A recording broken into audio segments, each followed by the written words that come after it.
या आहेत मणिपूरच्या संपन्न टेकड्या. इथं आहेत जंगलं, खनिजं आणि हजारो वर्षांची आदिवासी परंपरा. पण याच टेकड्यांवर आता एक नवा शिकारी नजरा टाकतोय, कॉर्पोरेट घराण्यांचा. या टेकड्यांवर राहतात नागा आणि कुकी, राज्याच्या लोकसंख्येच्या जवळपास अर्धा भाग. पण राजकारणात त्यांचं प्रतिनिधित्व फक्त तृतीयांश. व्हॅलीमध्ये राहतात मैतेई, 55% लोकसंख्या, फक्त 10% जमिनीत. पण विधानसभेच्या जागा तब्बल 60 पैकी 40. आणि म्हणूनच सत्ता नेहमी त्यांच्याच हातात. पण खरी गोष्ट इथेच थांबत नाही. या डोंगराखाली दडलाय कोळसा, चुनखडी, निकेल, मँगनीज, पेट्रोलियम. आणि याच संपत्तीवर कॉर्पोरेट घराण्यांची नजर आहे. 2010 पासून अनेक कंपन्यांना एक्सप्लोरेशन लायसेन्स देण्यात आल्या.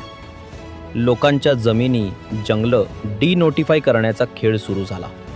आणि याचं परिणाम संघर्ष, अविश्वास आणि रक्तरंजित तणाव. स्थानिक विचारतात, आमच्या टेकड्या कोणाच्या? आमचं भविष्य ठरवणार दिल्लीतील कॉर्पोरेट बोर्डरूम की इथल्या मातीशी जोडलेला समाज? मणिपूरचा संघर्ष हा केवळ जातीय द्वेष नाही. हा आहे जमीन, सत्ता आणि नैसर्गिक संपत्तीवरचा ताबा मिळवण्याचा खेळ. प्रश्न फक्त मणिपूरचा नाही, प्रश्न आहे देशाच्या लोकशाहीचा. आज टेकड्या त्यांच्याकडून हिरावल्या तर उद्या तुमचं काय?